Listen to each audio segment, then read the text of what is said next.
Hey, it's Janet. I've decided that I want to make at least two different categories of videos. One of them being just what's in my mind day to day, what comes to the forefront that I'm inspired by and thinking about and working with as a result of something I've read or listened to or my interactions with other people. And the other category is going to be about a specific line of a thread of experience that I'm in the middle of and finding my way with. So I have two of those that I want to start working with. And this is the beginning of one of them, which is finding my way with differences in my family.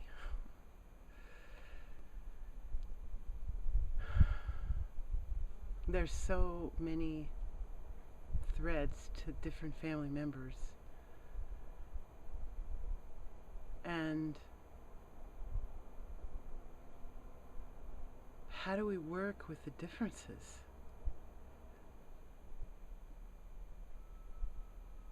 Especially when they tap into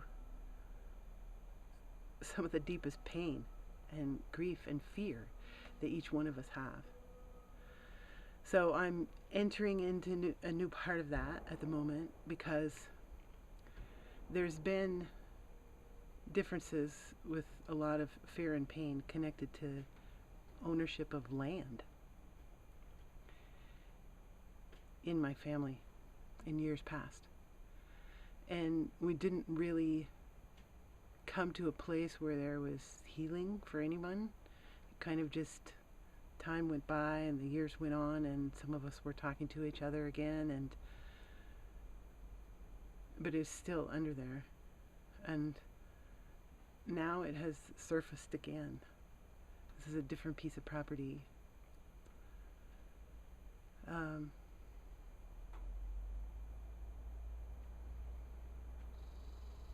But I know that it's an opportunity, and so now I'm realizing I need to think right on the spot and consider, how do I do this? I want to be able to share in a way that isn't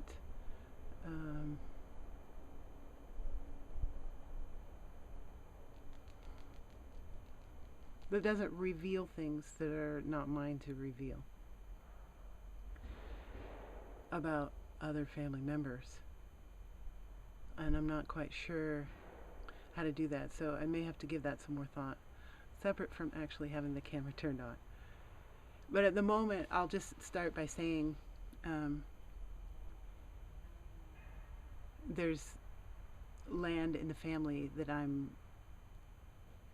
a co-owner of with other siblings.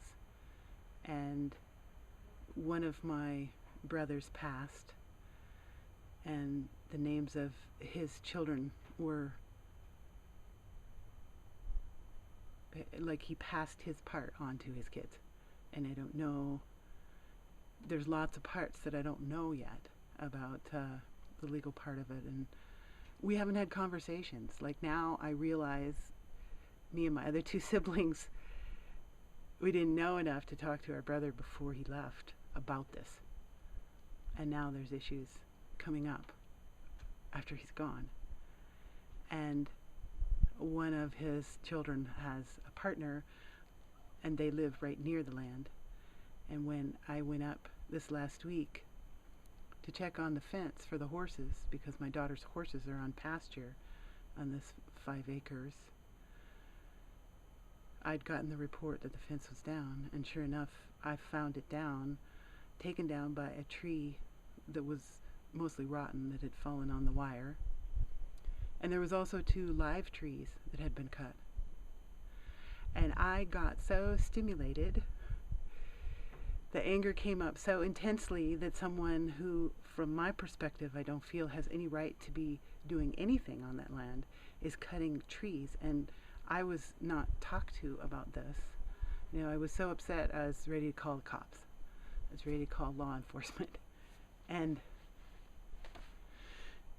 one part of me, not very much of me, but I was really activated. And so, my first thought is I need to get help to work with this. I need support to find my way with how I feel. And the first thing I did was reach out to my son, because he's always been an anchor in my life, someone who is a reference point and helps me calm down. I've used him and his energy in ways that in some respects are not too healthy, but it was what I knew how to do. And we've been finding our way and finding our way out of old patterns for several years now, and made a lot of progress, which is great. But when I reached out to him, his response was, well, I can talk, I guess. And I said, I can turn to someplace else. You're not my only strategy. You're not my only source of getting support. So if you don't want to talk with me, that's okay. And he said, well, I'm really unclear about where my boundaries are. So that was helpful information. And I told him just a little bit. And then I said, do you want to talk more, or would you rather I go find someone else? He said, well, I'm still not sure where my boundaries are. I don't know what's my place. But we're on the phone, so we can go ahead and talk a little bit more. And it was very helpful to talk with him and hear a few of the things that he had to say, and feel that he was listening to me. And one of the things that he said was that it would be good if I talked to my daughter, because her horses are having grass there, and if we start talking about land stuff, it's possible that that resource may not be as available as it has been. And that made sense to me. So I was calmer by the time I left the phone call with him, and I did talk to my daughter later that evening, and she said, yeah, it's unfortunate that the grass might not be so available, but I do feel that it's important that you go ahead and speak up, because if we don't, then it will get more complicated and more entangled, because there's things that need to be spoken that haven't been said. And I agree. So much that needs to be spoken that hasn't been acknowledged. So I sent an email to my other two siblings, and the response I got was very positive. Email response, yes, I'm available for a 3-way conversation. And we had that conversation yesterday, and I'm delighted with the results of it. I really felt that they're on board with me. We're talking about the same things, like it's crazy that we live in this world where there's even called ownership of land, and that we all really want to engage in being stewards of the land. And that means that we need to communicate about what's important to us. And, I realized when I was so upset, and there was a part of me that was ready to call the cops, that it's like, underneath the anger is my fear that what's important and valuable to me is not known and not cared about. And because somehow, what's important to me, if it's not known and it's not cared about and it's not taken into consideration, that means I'm not valuable. And other parts of me know that I am valuable, and that although it may be true, it is true that what's important to me isn't known because it hasn't been spoken. It hasn't been spoken. We haven't had these conversations. It's not true that I'm not cared about. And I care about me, and other family members care about me, and I care about them. So it's more that we've all had our own places where the fear is and the pain, and we've isolated instead of coming toward each other. So they're both ready to engage in a way that we haven't before, and break the family pattern of avoiding disagreement and conflict, and able to recognize that our father, wonderful man that he was, did not know how to work with conflict, and he ran from it a lot. So that's what we had role modeled, and we want to do it differently. My sister said, yes, I want to contribute, and maybe this working with this family stuff and untangling it is the contribution that I can make. And my brother said, I was on the fence until this conversation, but now I'm all in, because I do want to contribute to our world being different. And I realize that working on my stuff as we step into conversations that are hard to have is a part of that. So I'm really excited about this new adventure, although I know it won't be easy. And I guess the reason I'm so excited is I'm really clear that I'm not alone in this. And so much in my life I have felt alone. And I'm also clear that we don't need to know in advance how to do this. What's important is that we're willing and we step into it. And we can find each step one piece at a time. We don't need to know in advance. And I feel like this is my mini version of what's happening globally. That we have differences that we haven't known how to talk about and share with each other, and keep holding intensely that we care about ourselves and each other. And we would really like to find a way where there seems to be differences. Where can we find our common humanity? Where can we find our common needs as humans? And can we hold those together and find ways to move forward that could meet everyone's needs, at least to some extent? Obviously, it can't be everybody's preference.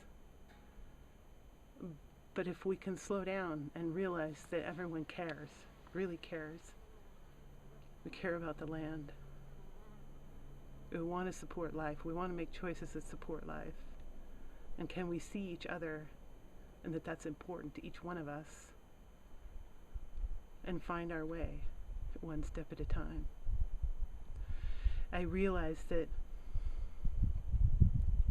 I've had the most intense training in the last 4 months, this summer, that I ever could have had to prepare for this, in my relationship with Diane, and working to bridge the differences that we found when she came to physically stay with me. And so that's the other thread of what I want to share with you, is my relationship with Diane, and the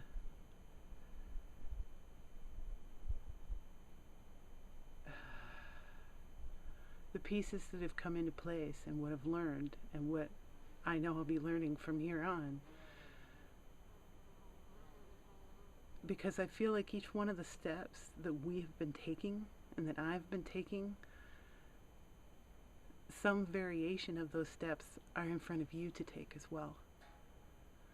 And to be able to share with you what my experience has been may give you inspiration and comfort to know that you're not alone in working to walk your own path, what's in front of you. I think we're at a time in our lives, in the world, where maybe the biggest change we're facing is things that have been hidden coming to the forefront and being spoken, being acknowledged. And then, because we're willing to see them and feel them, we can work with them and explore how it's possible to bring the different pieces together so that they can fit like a puzzle, and we can find our way forward together. So I look forward to sharing about these two different journeys with you, and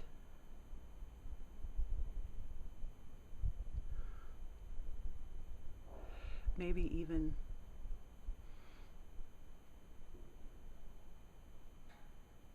I don't know, more connection. More connection between me and you. I don't know what's ahead, but I know it's going to be good. I know it's going to be good because we're going to be finding the things that get in the way of us truly joining together and making choices together that support life. Thanks for showing up and receiving what I'm sharing.